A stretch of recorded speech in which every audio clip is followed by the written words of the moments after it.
사고를 쳐서 시집을 가게 생겼습니다.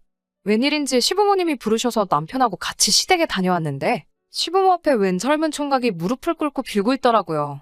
둘 다 머리에 피도 안 마른 25살이고 그나마 다행인 건 남자가 군대를 다녀왔다는 사실이고 다행이지 않은 사실은 아직 졸업도 안 한 대학생이라는 거죠. 언제까지 비밀로 할 수도 없고 신우도 배가 불러오니 더 이상 숨길 수 없다는 생각에 4개월 차에 시부모님께 이실직고하고 만 것이죠. 솔직히 저희는 왜 불렀나 싶었어요.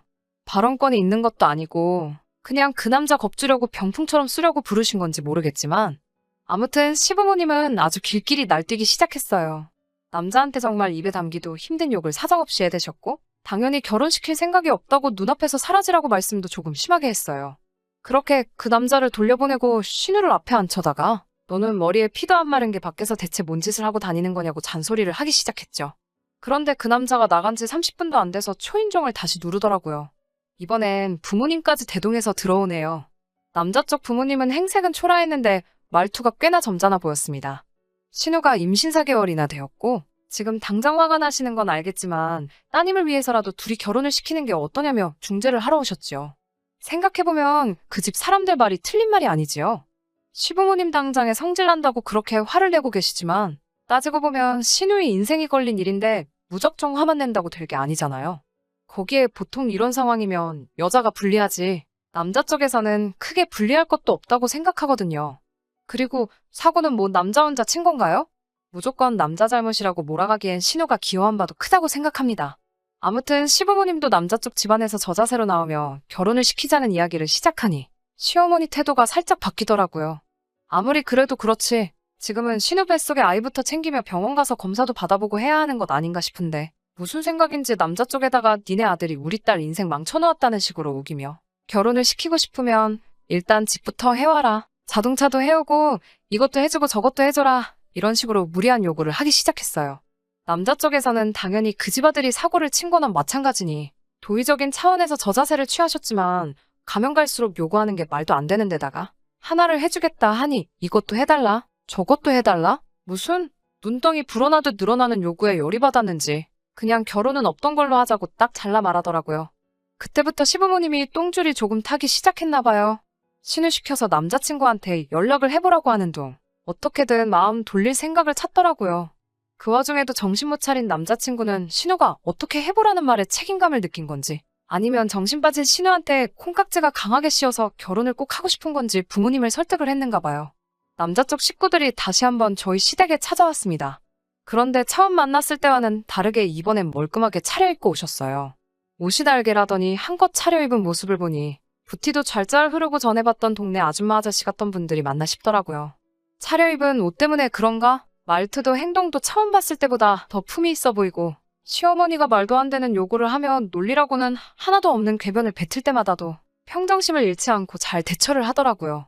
알고 봤더니 그 집 아버지는 지역에서 독점으로 사업을 크게 하고 있었고 어머니는 공무원 출신으로 집안이 상당히 좋고 재산도 꽤 있는 것처럼 말하더군요. 아무튼 두 사람은 이건 우리 아들 잘못도 있지만 양쪽에서 잘못한 일이고 이미 아이도 생긴 상황이니 좋던 싫던 간에 두 사람이 혼인을 하는 게 맞다고 생각한다고 하시며 집은 원하는 곳에 원하는 대로 마련해 줄 터이니 아이 출산 후 정식으로 식을 올리던지 아니면 지금 당장 식을 올리던지 그것마저도 여의치 않으면 그냥 지금부터 같이 살던지 정하라고 하셨어요. 집을 원하는 곳에 해주겠다는 말에 시어머니 눈이 반짝하시며 근방에서 제일 비싸고 신축인 브랜드 아파트 이름을 대며 그 아파트도 해줄 수 있냐고 물으시니 남자 쪽 아버지는 시모 질문에 말씀드렸다시피 원하는 곳에 원하는 대로 마련해주겠다고 자신있게 대답하시더군요. 시부모님 마치 몽이라도 잡았다는 표정으로 싱글벙글해 계시며 당장이라도 결혼식을 올리자고 하실 것 같은 분위기로 날짜는 언제가 좋겠냐며 말을 꺼내는데 그 집 아버지가 말을 딱 자르면서 한 가지 조건을 걸더라고요. 관습적인 건 부족함 없이 다 지원을 해주겠으니 당신들의 성의도 봐야겠다고 하셨어요. 그러고선 우리 시댁에선 당장 뚝딱하고 나올 규모가 아닌 정도의 혼수와 예단 목록을 내밀더군요. 한번 당해보라는 식으로 요구한 게 티가 나기는 했지만 끝까지 말투에는 품위와 예의가 느껴졌어요. 저자세로 나오는 그분들을 우습게 보고 갑질 아닌 갑질을 하면서 한몫 뜯어내려는 심보가 눈에 보이니 아예 남자 쪽 집에서 우리 시부모 형편을 알고 한 방 먹이기 위해 작정을 하고 제안을 들고 오신 거죠. 그분들이야 지역유지에 노후 준비까지 다 되어 있는 빵빵한 집안이지만 저희 시댁은 사실 땡전 한 푼 없거든요. 가진 거라고는 더러운 성질 말고는 내세울 게 아무것도 없는 사람들이에요. 그쪽에서 결혼을 하려면 맞춰줘야 할 확실한 조건을 들고 나오니 당장 심호도 엄두가 나질 않는지 주춤하시더라고요. 현실을 직시하니 정작 자기들은 몸뚱이 말고는 가진 게 하나도 없다는 걸 깨달으신 거죠. 시부모님이 그분들 제안에 어떻게 할 수 있다, 없다 가타부타 대답을 하지 못하고 있으니 순식간에 상황이 역전이 되어버린 거죠. 그 집 사람들은 그렇다면 언제까지 결정을 내리고 다시 이야기하도록 하자고 말하고는 통쾌한 표정으로 유유히 자리를 뜨셨어요. 시모는 허탈한지 닥쳤던 개마냥 현관문 쪽만 바라보고 있더라고요. 하지만 이 모든 상황을 옆에서 지켜보는 제3자인 제가 볼 때는 다른 건 모르겠고 신우 뱃속의 아이만 불쌍하더라고요. 엄마와 할머니가 될 여자가 태어나지도 않은 자신을 가지고 계산기만 두들기고 있다는 걸 알면 얼마나 마음이 아플까 싶었습니다. 제가 시집 올 때도 많이 힘들었어요. 시댁 정말 가진 것 하나도 없으면서 요구하는 건 더럽게 많았어요. 당시에 아버지 사업이 잘 안 풀려 집안 형편이 어렵던 시절이라 저희 쪽에서 해갈 수 있는 게 거의 없었어요. 하지만 시댁도 요구하는 거에 비해 뭐 하나 해줄 형편이 안 되었기 때문에 그냥 양쪽 다 집안에서 지원받는 건 없는 걸로 하고 남편과는 단칸방부터 시작하기로 했었어요. 피차 저도 남편도 서로 해온 건 없는데 저는 결혼 생활하면서 시댁 간섭도 많이 받아야 했고 별 쓸데없는 일로 종로를 식모노릇도 해야만 했어요. 그래도 묵묵히 살았지요. 남편 하나만 바라보고요. 단칸방 생활 시작했지만 둘이서 힘을 합쳐가며 지금은 전셋집을 구해서 살고 있습니다. 그때까지는 제 남편이 없이 자랐어도 저를 지탱해주는 든든한 동반자라고 생각을 했어요. 저희가 전셋집을 구한 시점쯤부터 해서 친정아버지 사업이 잘 풀리기 시작했어요. 아버지께서 제가 시집갈 때 해준 게 없던 것이 늘 마음에 걸렸다며 저만 보면 뭘 자꾸 해주시려고 안달이셨어요. 애초에 없이 시작한 거 저는 필요가 없다고 거절을 했더니 전 그렇다면 아파트를 한 채 해주겠다고 하시더라고요. 물론 당장은 그 정도의 목돈이 없으니 무리이고 조금씩 돈을 모아서 대출 없이 한 번에 구해주겠다 하셨습니다. 그런데 그 약속을 하시면서 저에게 남편이나 시댁 식구들한테는 집을 구해줄 때까지는 비밀로 해달라는 당부를 하시더군요.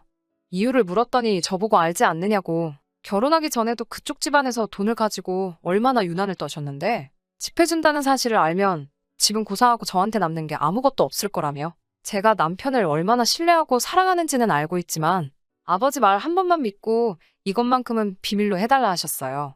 남편에게는 말해도 되지 않나 싶다가도 저도 시모에게 당했던 게 있으니 조심해서 나쁠 건 없겠다는 생각에 그렇게 하기로 했고요. 이번 신우의 일도 사실 제가 친정아버지께 부탁하면 어느 정도 도와줄 수 있었지만 일부러 관여를 하지 않았어요. 하다 정 안 된다면 그때 가서 제가 조금이나마 보태줄 의향은 있었지만요. 그런데 시어머니는 당장 남자 쪽 집안에서 요구하는 걸 맞출 수 없다는 생각에 많이 화가 나셨나 봐요. 그 상황에서 남 탓을 하기 시작하더라고요. 남 탓이라기보단 제 탓을 하셨죠. 며느리라고 하나 있는 거 이럴 때 도움도 안 되고 쓸모가 없다고요. 그러면서 제가 아이가 없는 걸 가지고도 뭐라고 하시더라고요.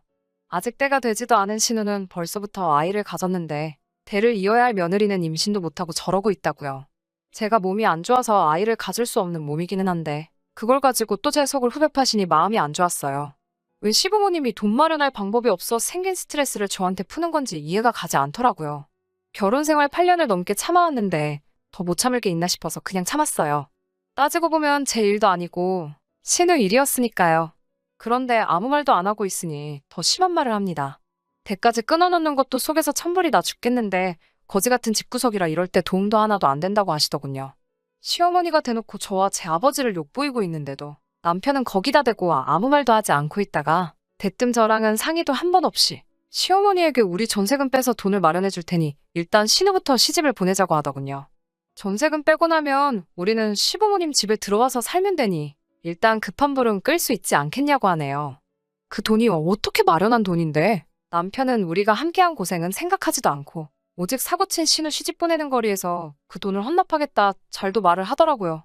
시어머니는 대번에 신우 시집 보낼 돈도 생기고 부려먹기 쉬운 식모까지 꽁으로 생기니 대번에 무릎을 탁 치며 좋다구나 타령을 하시더군요.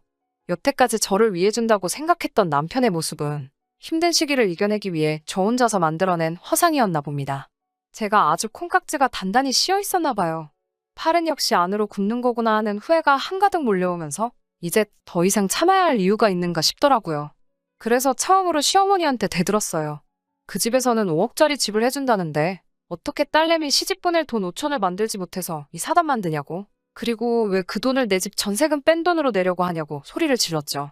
남편이 소리 지르고 있는 저를 뜯어말리며 저보고 멍청하다고 우리가 전세금 빼서 5천만 투자하면 5억짜리 아파트가 공짜로 생기는 거라고 생각을 좀 하라고 하더군요. 일단 신우가 시집을 가고 이혼을 해서 재산 분할을 하게 되면 2년 만에 5천만 원이 2억 5천이 되는 거라고 꼭 이렇게 숫자로 말해줘야 이해가 되냐고 혀를 차더라고요. 요즘 집값도 빠르게 오르고 있으니 운대만 맞으면 온 가족이 1억씩은 나눠 가질 수 있다고, 그리고 우리 전세금까지 돌려받으면 우리 손에는 2억이 떨어지는 거라고 말하면서 세상에 우리가 언제 2년 만에 현금 2, 3억을 만들겠냐고 일단 투자하는 셈 치고 저도 협조를 하라고 하더라고요.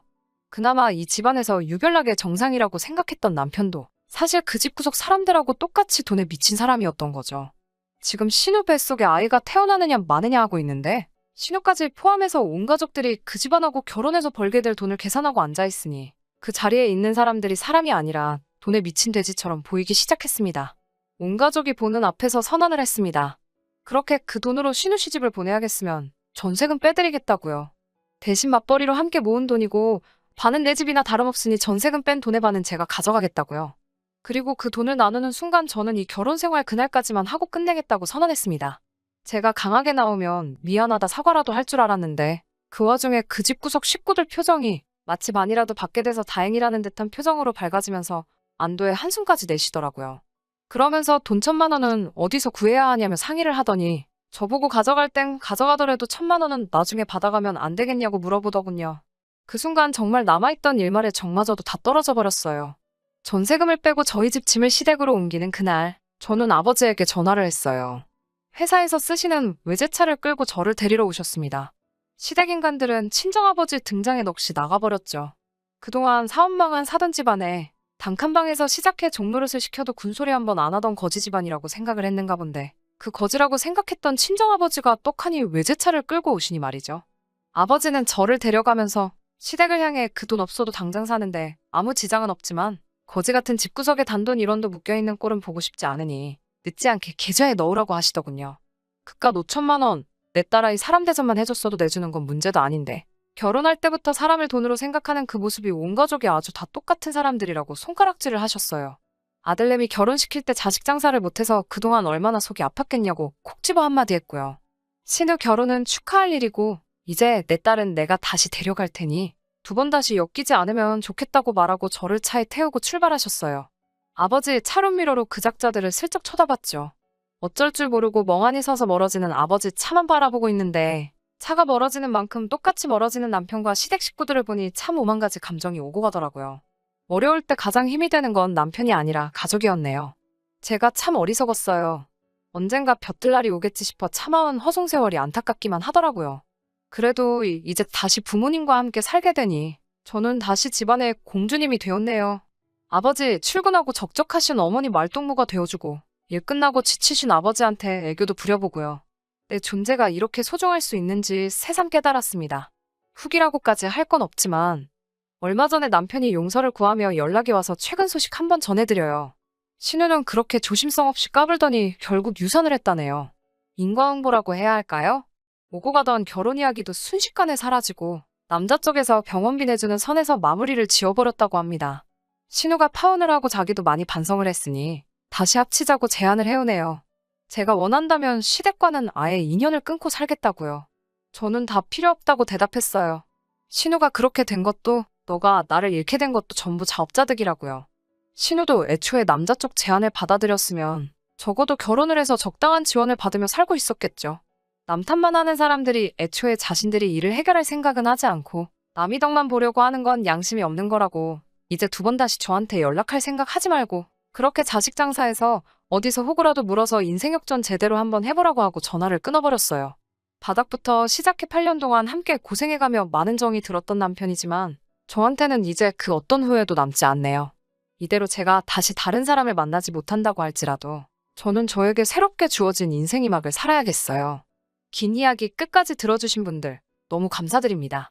가정에 언제나 평안과 행복 깃드시고요. 저는 이만 사연 줄이도록 하겠습니다.